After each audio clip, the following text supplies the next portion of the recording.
Do you believe in reincarnation? A man from England was fascinated by this topic, and after his daughters passed away, he was confident in the idea that they would return. Years later, he had twins that bore striking similarities to his previously deceased children. Today, we explore death and reincarnation as we discuss the curious case of the Pollock Twins. This is Red Web.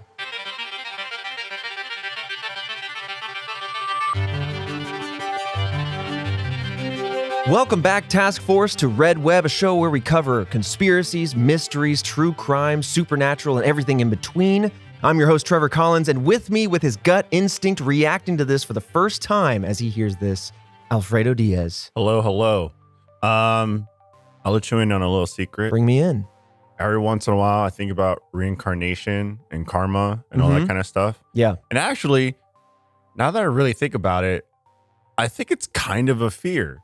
That you're going to come back? Well, it's like if I say I'm just because I've seen Moon Knight recently. Say the scales are tipped more towards bad than good, and I get reincarnated as, I don't know, just some bush in the desert to forever be just like torched in the sun. I don't know, man. They're evolved for that sun and desert life. Maybe that's true. Maybe bush life is pretty good. They have, but you ever think of that? Or just, isolation like that, or just be reincarnated as, I don't know, a chipmunk. And you see Rescue Rangers though? I heard it was amazing. I mean, this is a movie podcast. Nothing wrong about being a chipmunk, it seems. They're hitting the convention scene. Oh, what a great idea for a movie. It was a great idea. I don't know how they got Ugly Sonic, but they need that with like cryptids. That would be awesome. Yeah, exactly. Oh, man. All right, Christian, write that down. Yeah, go ahead. Christian, our producer behind the scenes. Note it. Never mind. My head's spinning with that. Yeah. Never mind. I'm just gonna. So let's come back to the Pollocks though, because this is a case that I had completely forgotten about, and it's so strange. This is that kind of case that I just get really eager to discuss. Yep, gets me really excited because much like you, I've explored the ideas. I mean, these are a lot of religious ideas, but I've been fascinated by not only religious ideas and real world connotations, but also just supernatural takes on these and examples of these in the real world. Because, of course, we know very little scientifically about what happens when we close our eyes for the last time. So this is a very fascinating case. I'd be very curious to hear your reactions along the way. That's another, we're just labeling fears that I have. I think probably one of my biggest fears is, how you just you go to sleep and you wake up and there was just that nothingness. I had a really awesome dream in there, though. I was living another life. I'm gonna interrupt your theory or your kind of what ifs with another what if. There's a whole thing around if you fall asleep. When you fall asleep, you're actually waking up in another life or in another world somewhere, universe, whatever. Damn, that's cool. And that could be the real you. And this right now, you're awake. You, Task Force, listening to this episode, could be your dream. And that you actually have two different walks of life. I've also heard stories. Episode where we just discuss things like that. Okay, we should. Because there's a whole thing where there's a ton of that. Yeah. And that's pretty killer. As a kid, somebody told me, and I don't know if this was just a really good storyteller, could have been, because I was a very curious child. That's why we have a podcast like this now.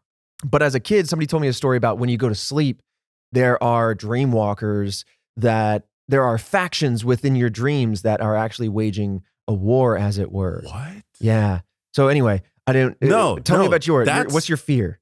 Christian, go ahead and note that down. We need an episode of a bunch of stuff like this. Yeah. I love it. There's also the idea of when you go to sleep that when you see somebody in a dream, like say I go to sleep and you and I, Alfredo, we dream about each other. Is that bad? There's a theory that it's because we're sharing a subconscious. Whoa. You guys are the same. Also, the Task Force, I know you can't see what's going on right here. I've got a Wizard of Oz-esque curtain in front of Christian right now, and so he's become the man behind the curtain. You do, but I don't. This is so weird. I'm used to looking him dead in the eyes. But my thing is you go to sleep, you wake up, and there's just kind of that nothingness. Yeah. A little fear of mine is just what if that's when you die? It's just complete nothingness, no thought or consciousness of existence. Well, why be afraid then? You wouldn't experience it. Right. No, for sure. I mean, it's one of those things where I'm I wouldn't hurt or anything like that, but it's more so just man, spent my whole entire life, the people, like. It backwards makes things feel quite meaningless. Right, exactly. And so I was like, wow, they just eternal nothingness. Yeah. Well, being present-minded is important under those circumstances.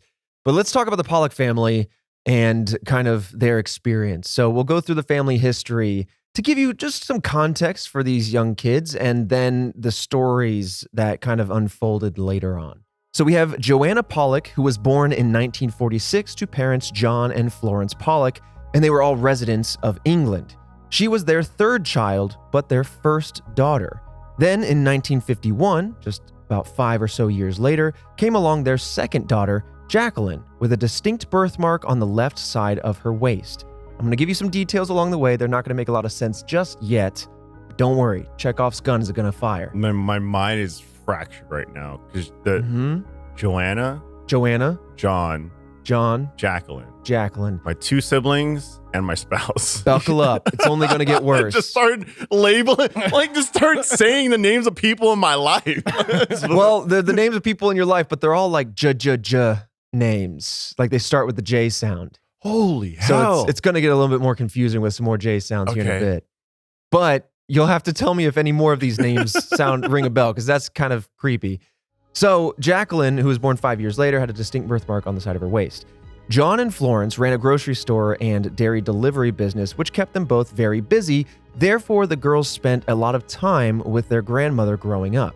When Jacqueline was 3, she fell on a bucket and got a cut above her right eye that healed into a scar. This will come back later. As Jacqueline learned how to speak, her parents often heard her say things like, quote, "I will never be a lady." So you can take that in a lot of different ways, but in the context of this story, it does start to lay a bit of an eerie foundation. Not saying I'll never be a lady, in the traditional sense, manners and whatnot, more in the sense of I will never be a grown lady or a grown woman. Oh, yes. I initially my thought was I'll never be a lady because of the scar. Right, gotcha. Right, in the sense of I'll never be proper lady, et cetera, et cetera. I have this scar, which doesn't matter. But it's a kid, so maybe they're just saying these things. Yeah. Who knows how they're brought up, et cetera. But that's weird. Yeah. The parents were definitely very alarmed to hear these kind of statements coming out of their 3-year-old child. But unfortunately, this would also be quite dark foreshadowing for what would be to come. So on May 5th, 1957, Joanna and Jacqueline were walking to church in Hexham, England, with their friend Anthony. At the time, Joanna was 11, Jacqueline was 6, and Anthony was 9. Sadly, the children never reached the church as they were struck down by a driver who had taken a dangerous amount of aspirin and phenobarbital. Hope I said that correctly. It was found out that, unfortunately, I don't want to go too much in the morbidity here, but the driver actually did this intentionally because their children were removed from her care. And so out of this kind of outward lashings out, she took out her aggression in the worst way possible. And that's where these children, unfortunately, met their quite early end. Damn. Mm-hmm. Every once in a while, you're just walking and you go, man, that car could just decide to swerve into me. That's just a passing thought. Those are the fears that I have. Those are the fears that I go, brain, why? Right. Oh, man. But this woman did that. Mm-hmm. That's just not fair in so many ways. Oh, no. Yeah, unfortunately, Joanna and Jacqueline both died at the scene. Anthony died on his way to the hospital. So the family, of course, as we kind of indicated earlier at the top of the show, the family held strong religious beliefs that were practiced by both John and Florence from their childhoods on. To be specific, John was raised Catholic and Florence was raised Protestant.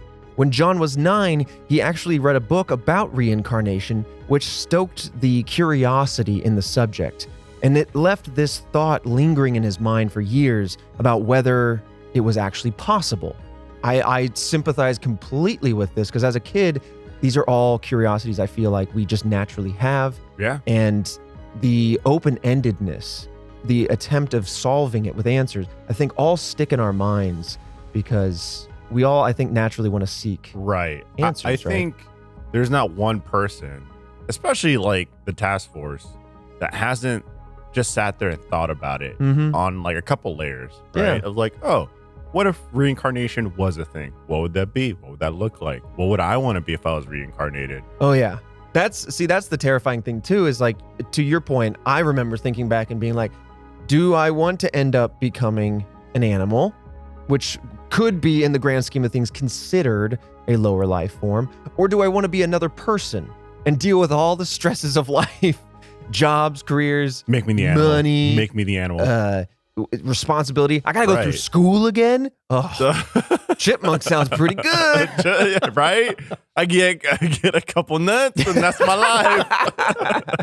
I mean, that's starting to sound a little appealing. So yeah, in fact, just a little sidebar, because it is quite relevant to this discussion. I remember distinctly, I had so many questions as a kid where I was prying my parents for answers, and you kind of made me think of this early on. I remember being in the car. I remember specifically what street it was and how close it was to our neighborhood. And I was asking, what do you see of my mom? I was like, what do you see when you pass on? Because you can't see nothingness, because that is seeing something, that is sensing something. So what is it, as a kid, I was just asking this of one of my many questions, what is it to experience nothing? Literally no sense. And I think that the answer would be, as soon as you sense something else, it would be a time skip. But right. Very deep thoughts for a child to have. I was weird. Jackie and I my spouse, we're planning to have kids in a couple of years. And with what you just said, I'm like, damn, how would I even answer that? Like, I don't. Yeah, those are things that I challenged my parents on. Right. For sure. I guess once I have kids and they're a couple years older, I gotta start you know what I mean? Start loading these thoughts up. But I was like, I mean, if my kid came up to me right now and asked me that, I'd be like, I think I was born with the scientific method in my brain, right. Which is rough when, you lack tangible evidence of this, that, or whatever. And parents are just like, this is a kid. Let me just give an answer. And I'll be like, and I'll hold them to it. I'll remember that. No. I'll remember that. But let's come back to John, the father, in his childhood, because, of course, he read that book. He became very fascinated by topics such as the afterlife, previous lives, reincarnation, and he even prayed to God, per John himself, for proof of reincarnation. On the day of Joanna and Jacqueline's death, John actually had visions of them in heaven. Again, these are all recounted by the family. He also claimed that he could sense the girls' spirits in the upstairs room of the house, so he would often spend a lot of time in that room because it would feel comforting and he would want to be with them. John thought his prayers caused his daughters to be killed because he questioned God's will, which does not, in his beliefs, being a Catholic, include reincarnation. So he thought by seeking these answers, by praying for these things, that he might have... Yes. Possibly. Exactly. Yeah, that's a slippery slope, man. You can make all kinds of excuses as to why you should be blamed or why you shouldn't be blamed. 100%. And that's not a way to live. Also, maybe just because I've seen way too many horror movies, if I know where you're going. If my kid passed away and then all of a sudden I just started hearing I don't know, the baby monitor go off or their little rocking horse go back and forth, selling the house. That's how it starts. Selling the house. But here, imagine though, you got probably gonna latch on to it. Come on, it's man, two things though. This isn't fair. You believe it. It could be. You believe it. You lean into it. You speak to it. You give it power by believing in it. That's what I'm saying. It's a demon. That's what I'm saying. You sell the house. What if it's your kid? They're stuck in the bedroom with no furniture, no rocking chair. Come on. I'm sorry. I'm not taking that. Okay. Chance. All right. That's the risk you take. Okay. Goodbye. And that's baby. how you end up with a baby hands. In a church somewhere. That's leaving true. handprints, little passionate baby handprints. That's true. That's how I might be small, but I'm 150 years old. Right. as we're driving away, just the baby handprint. Right I've never had the confliction between so adorable, so sad, and so creepy at the same time. Yeah, that's a hard decision, but I think I'd have to. I'm like 51%, 49%, goodbye, baby. Whew. That would be an impossible decision to make. Yeah, that's why all these horror movies exist. Because come on, how do you? You're right.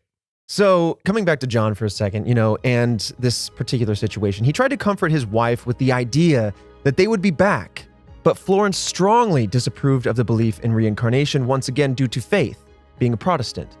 And she wanted to heal from the pain of losing her daughters and move on. So Florence, and that's kind of like, there's a gap in time here. I don't want to kind of conflate these 2 points. So that's where they kind of left it. And a few years passed. Florence eventually did get pregnant once more in 1958.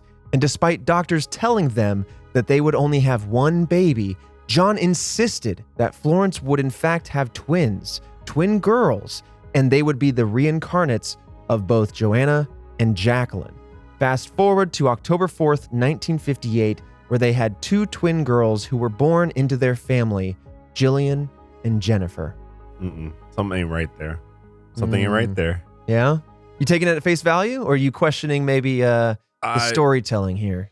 I mean, like, if putting myself in that situation, if something tragic like that were to happen, and Jackie was to be like, you know, believe in reincarnation and start talking about, like, we don't know the sex of the children yet, but it's not just going to be one, it's going to be 2, and they're going to be girls.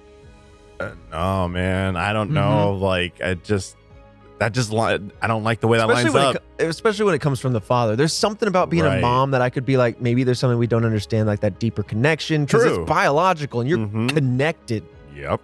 So maybe. But the father calling it out like that. But the dad's like, no, that's twins. Because the ratio and the number for twins got to be low, and then like number of births that are twins. That are twins. But I'm sure it's quite low. Kristen, do you want to look that up? Just curious? Right, I'm sure it's quite low.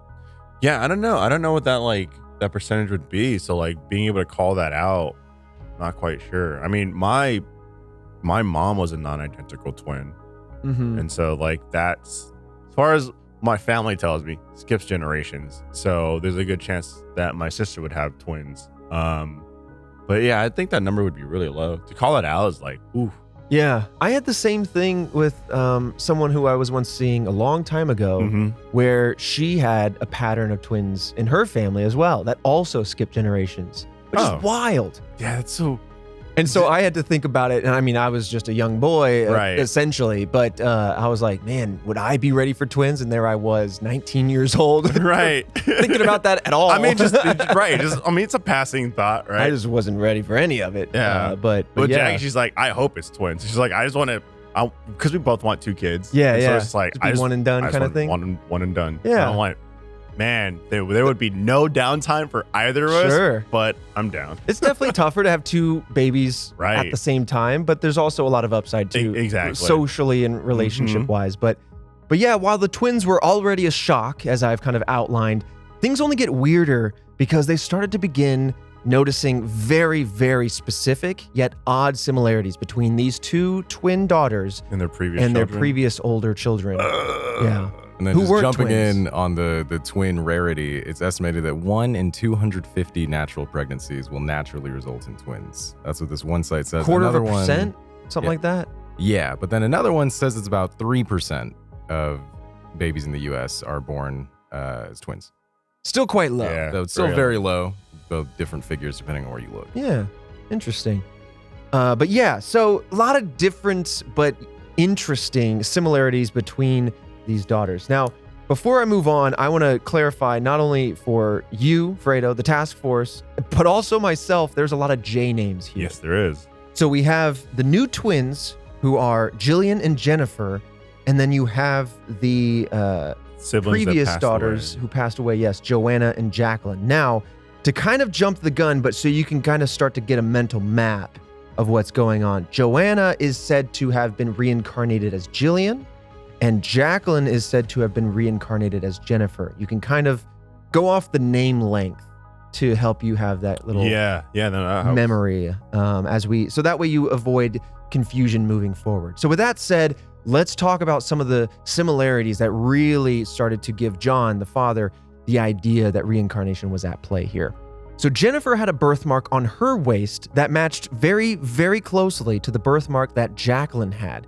She also had one above her eye that resembled the scar that Jacqueline incurred by falling onto the bucket that we discussed earlier. See, you said the birthmarks on like the hips, and I went, that's hard to ignore. And then there's a second Come on, man. What are the where the chances scar was? What are the chances of a second birthmark, and then on top of that being where the scar was? Like, yeah, the coincidences are too high there.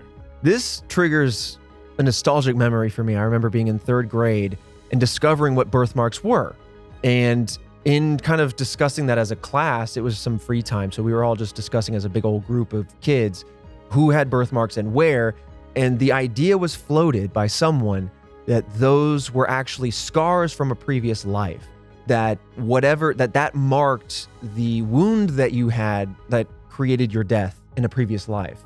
And so I started looking at some of the birthmarks. I had one down here, and I was like, does that mean appendicitis? I had appendicitis later in my life, this life. That's creepy. It's creepy. Because when you initially said that, I went, oh, like, not every death is going to be because of like a wound or a scar. Sure, some is just aging, natural. Right. But then I was like, oh yeah, like the mark could mean eternal too, like organs and everything like that. Yeah. Oh, that's a cool I love thought. that thought. Man, that's a cool thought. Yeah. Do you have any birthmarks you're comfortable talking about? I was in my mind going, where's my birthmark? So I immediately started looking at mine, being like, how would that have killed me in my life? Right. Yeah. I don't know where mine is.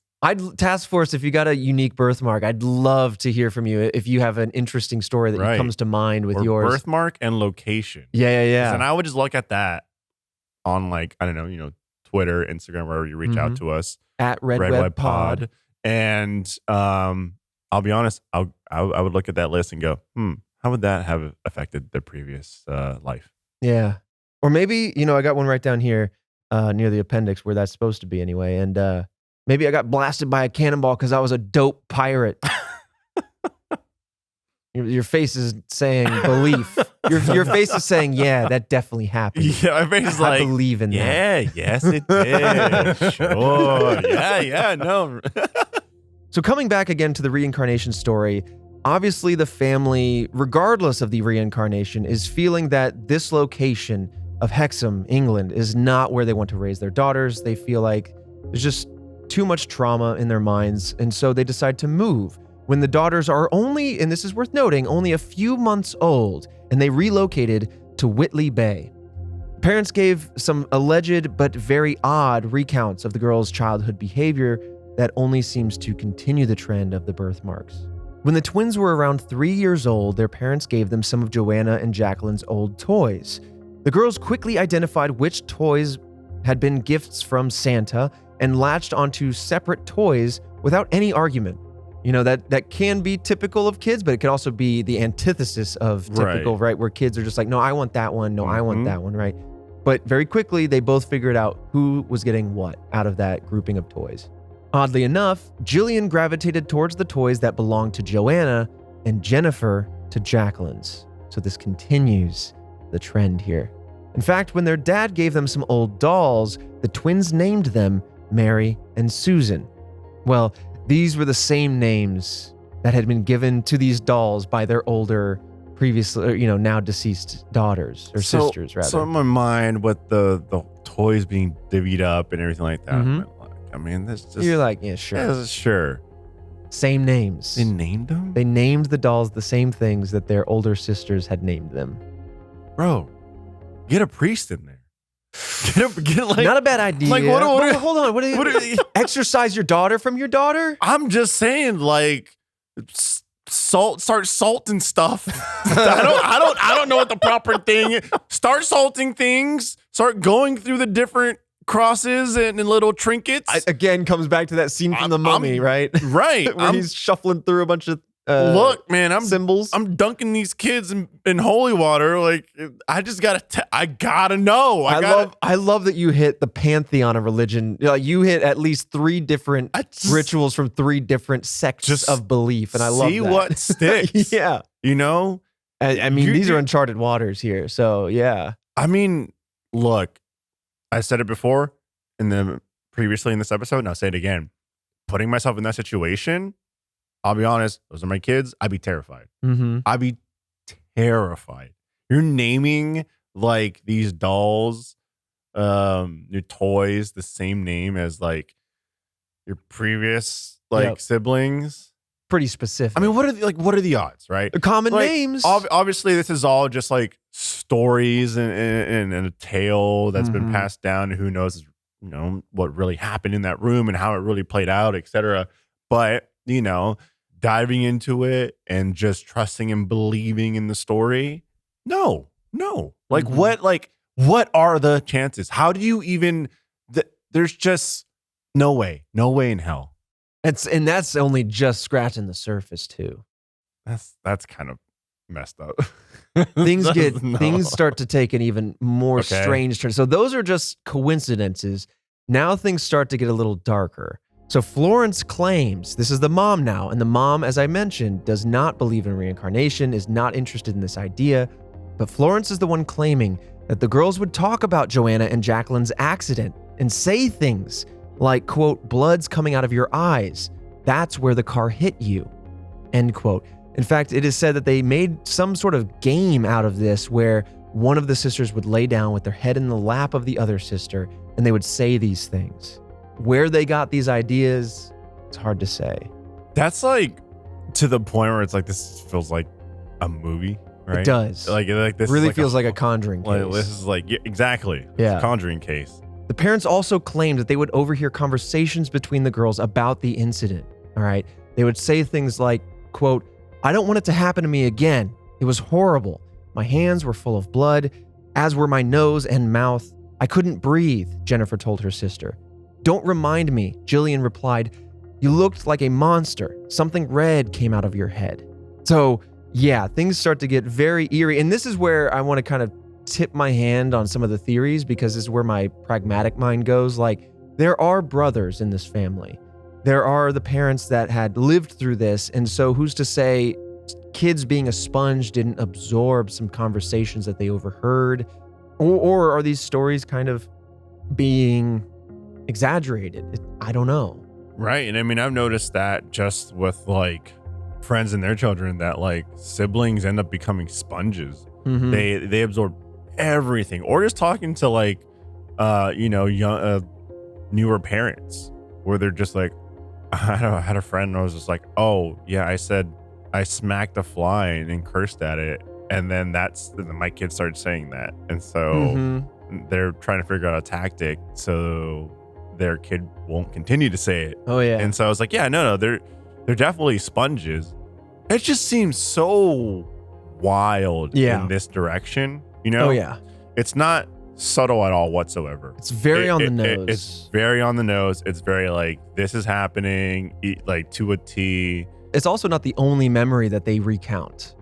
There are so many other memories that they recount from the previous life that this almost starts to get hard to, I mean, again, in opening your mind a little bit, it gets hard to kind of dismiss.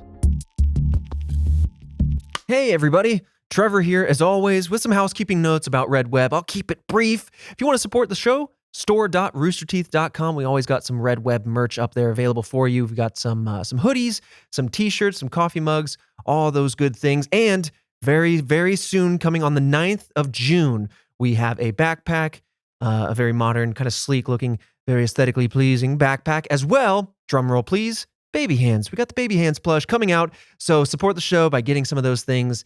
And yeah, thanks a lot. Also, another thing we talk on and off about is supporting the show in a way that only takes your time, which is reviewing the show. You can review the show on Spotify now or on Apple, iTunes, everything like that. So yeah, if you take that time, give us a 5-star review. It helps us out. Really appreciate it. And we love to hear from you all. With that said, let's talk about some of today's fantastic sponsors. This episode of Red Web is sponsored by HelloFresh. With HelloFresh, you get farm-fresh, pre-proportioned ingredients and seasonal recipes delivered right to your doorstep. Skip trips to the grocery store and count on HelloFresh to make home cooking easy, fun, and affordable. That is why it's America's #1 meal kit. HelloFresh now has 30 dinner recipes to choose from every single week. You can keep that rotation going, get that variety in your stomach, and that's the most choices out of any meal kit. Discover seasonal summer recipes like cucumber salad stuffed pita pockets, okay? There's also chicken sausage stuffed with peppers, and you got Tuscan spiced shrimp and so much more. I really enjoy HelloFresh because, like they say, it comes right to your door. I hate going to the grocery store, but I love food coming right to me with picture-perfect instructions to make me feel like a cuisinier. It's also always tasty. I'm a bit of a particular eater, but every recipe that comes through my door, it's always amazing. So if you're looking for something to try, I really do encourage it. Go to HelloFresh.com/RedWeb16 and use code RedWeb16 for up to 16 free meals and 3 free gifts. Once again, that's 16 free meals and 3 free gifts by going to HelloFresh.com/RedWeb16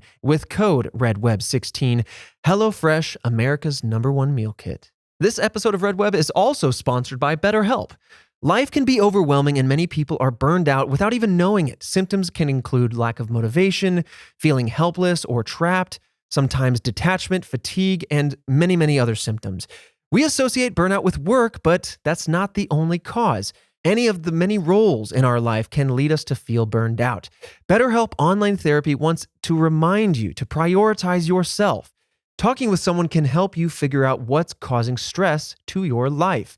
BetterHelp is customized online therapy that offers video, phone, and even live chat sessions with your therapist, so you don't have to worry about putting on the makeup, doing your hair. You can look grody like I do and just stay behind the webcam and not let them know what you look like, if you're bashful like that. But you also don't have to go out in person. In fact, it's much more affordable than in-person therapy, and you could be matched with a therapist in under 48 hours. Task Force members, if you so choose, you can get 10% off your first month at betterhelp.com/redweb. That's BETTERHELP.com/redweb. Redweb is also sponsored by Upstart. Saying goodbye to high-interest credit card debt is one of the first steps towards financial independence, but the interest month after month can feel like you're in a never-ending hamster wheel. That is where Upstart can help. Upstart-powered personal loans can help you pay down high-interest debt all online with a simple and easy-to-understand payment terms. Upstart has helped over 1.8 million customers on their path to financial freedom. Whether it's paying off credit cards, consolidating high-interest debt, or simply funding personal expenses, Upstart can help you get one fixed monthly payment with a clear payoff date. Don't wait and check your rate today at upstart.com/redweb. That's upstart.com/redweb to check your rate today. Don't forget to use our URL to let them know, hey, Red Web, we sent you. Loan amounts will be determined based on a few things such as your credit, your income, and other certain information that you will provide during your loan application process. Again, go to upstart.com/redweb. And as always, finances are very important, so be mindful and conduct your own research. With that said, let's jump right back into this mystery. All right, well, let's come back to some of the other vivid memories that they would account. So Jillian would allegedly point to the birthmark that she had, that Jennifer had. She would point to Jennifer's head and recount the details of the fall that resulted in Jacqueline's scar. And so as a defense, the parents actually they claim in response to the public kind of backlash that they never went into detail about the deceased sisters with the twins, and they never shared any of these stories or events that they had spoken about. So the fact that they knew how one of them fell in a previous life to garner that scar that became a birthmark, the fact that they knew about the car incident, and there's a couple other things that I'm going to outline, but it all stands out. It's very odd. So John and Florence at some point in their lives took their family back to Hexham to visit, and the girls immediately started talking about the park where they liked to swing. And even though they had never been there before, remember, they moved away from this area when they were just but a few months old. The twins also recognized the school that Joanna and Jacqueline had attended at the time of their death. And when they arrived at the old house that they lived in, again, for a few months, they recognized every corner of their own house and even knew the names of some of the neighbors. Their parents claimed that they acted and spoke in ways that were very reminiscent of Joanna and Jacqueline. The parents also started to notice that the girls had very odd reactions to cars. So when walking around, sometimes they would cling on to their mother when a car would drive by. There was a story where a car engine started up and was quite loud, and that caused them to flinch and scream and kind of cower a little bit out of the fear, not only of the noise, but of the car itself. saying that the cars were coming to get them. They were also having recurring nightmares about cars hitting them. So again, a lot of details coming out, not only in visiting their old neighborhood, but also just in general. In fact, once the girls turned 5, their memories started to fade. The past lives kind of started to fade out of their minds, and they lost the memories of the accident entirely, but they were still able to recount events that they were never a part of. For example, in 1981, Jillian had a vision of herself playing in a sandbox at a home in Wickham, which is yet a third town that we haven't discussed yet. Mind you, she had never been to Wickham, but the family had in fact lived there when Joanna was a toddler. The fact that she knew about this house, knew about the sandbox, and knew about some of the details in this area are almost impossible to place unless somebody fed her this information. She was able to accurately describe that house, the garden of that home that Joanna once lived in with her parents at the age of 4.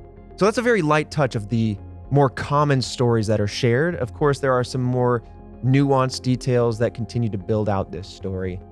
In fact, I do want to say before we go into the investigation, many people online, many articles refer to Jillian and Jennifer's situation, but they mostly focus on Jennifer being the one that seemed to experience most of the reincarnative evidence, the memory, the stories, the toys, etc., and that Jillian kind of went along with it. So it seemed that the reincarnation situation was imbalanced, as it were. That Jillian perhaps wasn't a reincarnation, but being a twin with Jennifer kind of got looped in with it. I did read about that.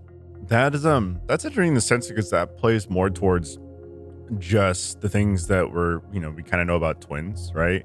How like they, in a sense, to kind of dull it down, is they're on the same wavelength more often than like normal siblings. Which is that's such an interesting study all in itself.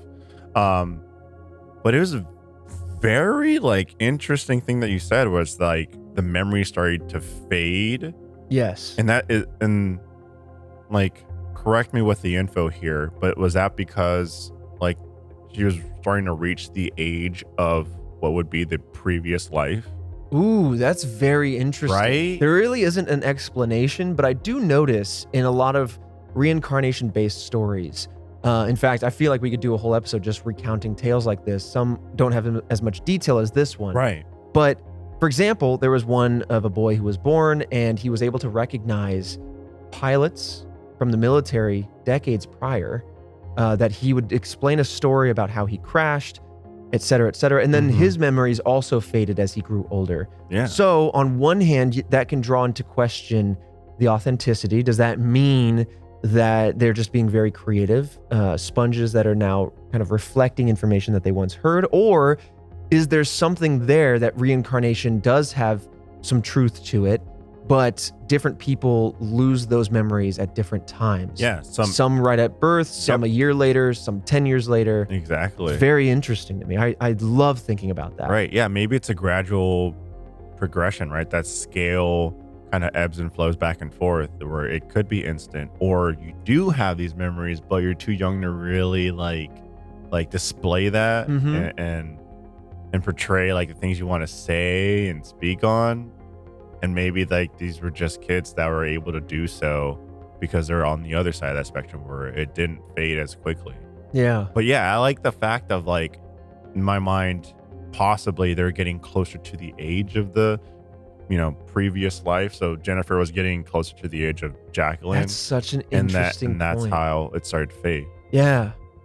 Because you're only going to have memories up to a certain point, course, right? yeah. Because after that, it's like, okay, well, the life ended, and right. so like there's no other memories to have. It's a blank slate. Yeah, but to be fair though, it also seemed that what little was there, even if it was 6 years of memories or 11 years of memories, even those memories were starting to fade from the twins, Jillian and Jennifer. So it's interesting. It's a very cool thought. But you're right, and maybe it is a more rare situation that we see cases like this because, regardless of what happens, again, that's the big question mark of life, but perhaps we lose those memories before we can ever evoke them. Yeah. Vocally, with muscle coordination, we can barely lift our little heads up, Right. But it's in our memory bank, but there's no way to access it. That's We're just too young wild. to access it.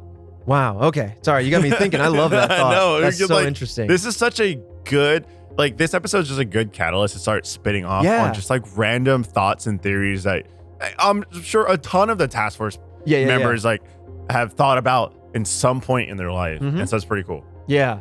This is exactly why I wanted to start this podcast. Not only do I love true crime and I love conspiracy theories and internet mysteries and all that sort of stuff, and that's what we talk about, but I love also these really cerebral ideas that you can just, there aren't answers, and so you want to fill in the gaps. So you want to have these discussions. And so that's another thing that discussing unsolved mysteries does, is it allows you to fill in those gaps, but think and just kind of question things and poke around.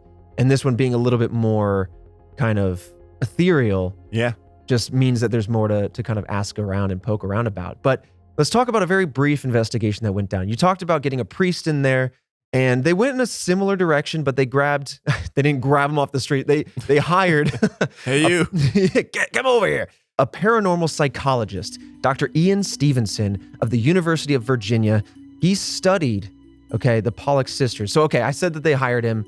Christian, I don't believe I don't think that's the case. I think, in fact, that this guy just studied the situation. I might have misspoke. Let me check. Yeah. Either way, he did study the Pollock twins. I don't believe that he might have been hired, but Christian's on that. So anyway, he studied the sisters from 1964 to 1985, so quite a good amount of time. He met with the girls when they were about 4 years old to look at their birthmarks and interview them and their parents to see if he could kind of pull any more of these stories out.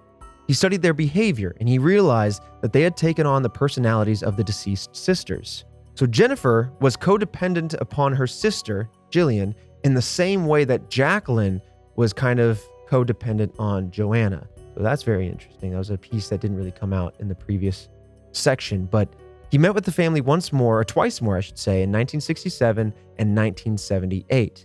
He had blood tests arranged to determine their zygosity, which showed that they were monozygotic, the zygote of the embryo, meaning that they were identical twins, not fraternal twins. It was a shared egg, fertilized, split, two entities, two people came out of that. Versus, as you had mentioned, in your family was a fraternal situation, non-identical, two separate eggs, two separate people. It sounds like the doctor approached them after reading about the story in the newspaper. Gotcha. So he hired the family. Cool. Thank you for the clarification. So he had identified that they were identical twins, and with his findings from the behavioral studies, the birthmarks, all of the various memory recounts, Stevenson concluded that the twins were indeed the sisters reincarnated. Stevenson heavily studied children when researching reincarnation cases because he, kind of as we were noodling on, he believes that they are the most honest, the most open, and the less likely to fabricate their stories so that they would be a more true to the nature of reincarnation kind of case studies. True. As opposed to an adult that's like, I'm reincarnated. It's like, cool, you can have all these different motives. Exactly. Kids are much more pure and more willing to just speak out loud of what their thoughts are. They just say things, man. They just say them. So that leads us to the theories that I want to talk about. The theories of this one are very simple. We kind of talked about them all on the way through. And so these are mostly going to be discussions between you and I and our opinions. But let's talk about the first theory. The theory that the parents may have planted these memories in Jillian and Jennifer. Now, of course, as the parents had lost their two children, it's very likely that they spoke about Joanna and Jacqueline in passing, whether to each other, to their daughters, although they did say that they didn't speak to their daughters about their previous sisters. It could have been that they discussed this with the brothers or other family members. You know, kids they are very aware. They listen, they sponge up. I like to think this and say this all the time. I think we take for granted the innocence of children. I think that they are much more with it and much more smarter than we give them credit for. Smarter than me, perhaps. So it's entirely possible that they overheard some conversation. They could have talked about Jacqueline's accident at some point, the girls' favorite toys, or the park and the swings. They could have looked through photo books to garner some memories. And in the recounting of these stories between themselves, maybe they just didn't realize that their daughters were listening. Maybe they didn't realize the implication or the significance of mentioning these stories. I mean, I see that. I mean, it's something that's so traumatic where you could get to a point where I just, hey, I don't want to talk about this anymore. I don't want to hear it, or I don't want to mention it, etc. But it's so big where how could you not? You know, at sometimes I'm sure you're bursting at the seams to just like let it all out, these emotions, and talk about it. And then also on the flip side, like occasional thought in my house, I'm just like, okay, if I close this door and I had like a discussion with the missus, no, the audio would bleed out. Like kids would still be able to hear. Like you really have to like go out of your way to have a conversation that you don't want your kids to hear. Yeah. I mean, also, I'm sure they're just gravitating to you. They're like, right, I'm 3 and I'm aimless. Yeah. Where's the person I've known for my whole life? My whole existence. I'm just going to waddle over to them.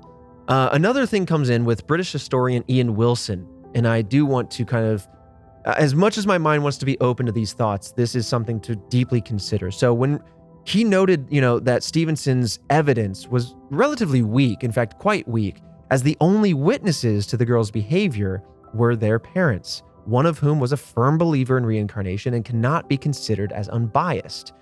I don't know about Dr. Ian Stevenson's inclinations as a paranormal psychologist, if he believes in reincarnation, but one could maybe wager that this was an unbiased investigation in a sense, at least from the father's perspective, for sure. And also, just to button up this theory, while not confirmed, people have also theorized that perhaps the girl's 4 older brothers may have also been responsible for their recollections of events by telling them stories of the past or speaking of them in passing, maybe feeding them. You've been a little boy. We've all been little boys in this room, at least, Christian, you, me, and Alfredo. We're little troublemakers. We'll say things to stoke the fire and the fire, flames. just get things going, and just like, we're little drama addicts. Yeah, I mean, I was a little menace when I was younger, just kind of just saying whatever, or saying mean things to my siblings just because I was a little brat, or was in a bratty mood. Well, let me ask you this then: your mom, Grandma Diaz comes down and she says, she's like, "Hey, listen, we got a situation here. Please just don't, I know you remember this. I know you know this stuff. Don't speak of X, Y, and Z to your little sisters, okay? Just don't do that." Oh my God. Grandma walks off. You're left. You're 10 years old. What do you do now? I'm like I'm like a soda bottle bursting at the You seams. shook me up. I'm ready to Right. burst. You shook me up. Here's the thing. Why you shake me up? Right. Why you shake me up?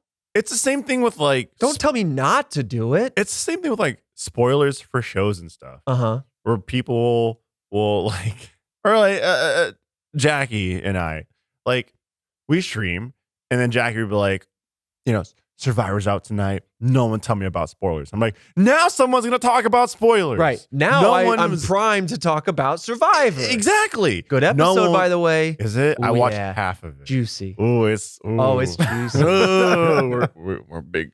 Is there even a name for Survivor fans? Just Survivor fans, I guess. I don't know. Survivors? I was like, I don't know if they have like a name, like, like Bachelor Nation or anything like that. Anyways, we're exposing ourselves and our love for... That's another podcast. And our love for this stuff.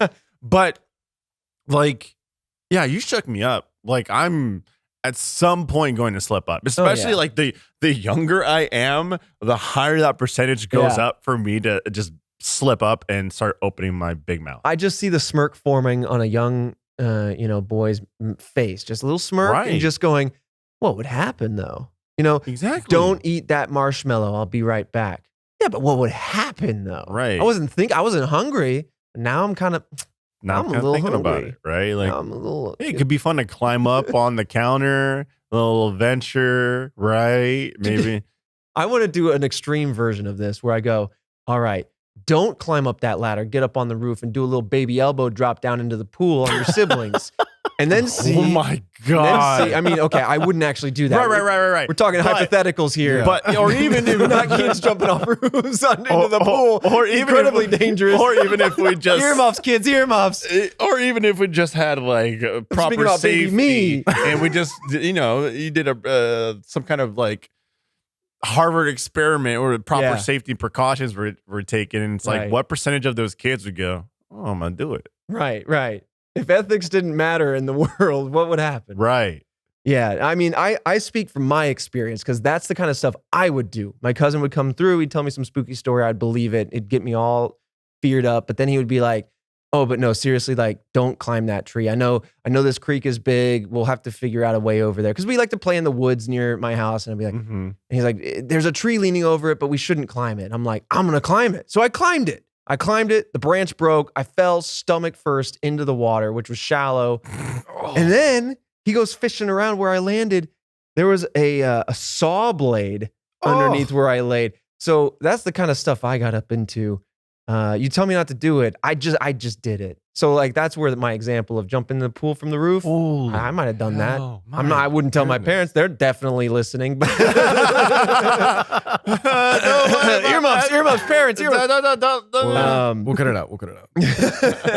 Beep, beep, beep. That one time I beep and then I got onto the beep. And then I got an A+ on my test. Anyway, no, but that's where I'm coming from. Like, kids are impressionable. You tell them not to do something, it's going to happen. So that's, it's totally possible that little bros here, or I guess in this case, older bros, might have said stuff. Look, it's a solid theory. Mm-hmm. And I get why you withheld the older brothers a bit there.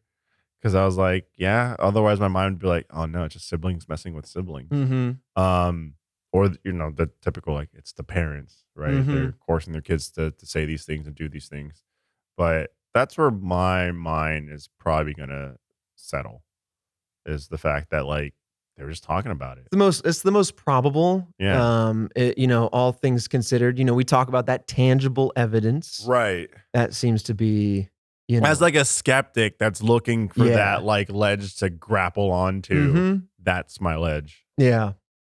And then the second theory is much more of a belief kind of angle in that, but it does have some nuance of it. It says Jennifer was a reincarnation of Jacqueline, but Jillian was not of a reincarnation, I should say, of Joanna. So while Jennifer's birthmark directly linked her with the events of Jacqueline's life, there wasn't really much to support Jillian and Joanna's relationship together. In fact, when they shared toys, the reason why they might have bifurcated those toys in an easy manner could just be that they're kind little kids, or that Jennifer just gravitated to her toys. Yep. And Jennifer picked up her stuff, and then that left Jillian with what was supposed to be Joanna's stuff. Right, exactly.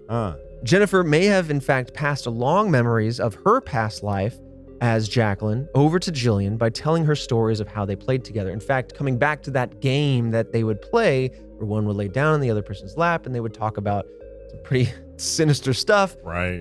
That could have been a kind of leader and follower situation where Jennifer led that game, as it were, and that Jillian, being the child sponge that she would have, maybe just kind of picked that up and reflected it back out into the world. So there's a lot of other nuances here, a lot of other kind of anecdotal pieces of evidence that if you're interested, I would encourage you to kind of read up some articles about it. Right.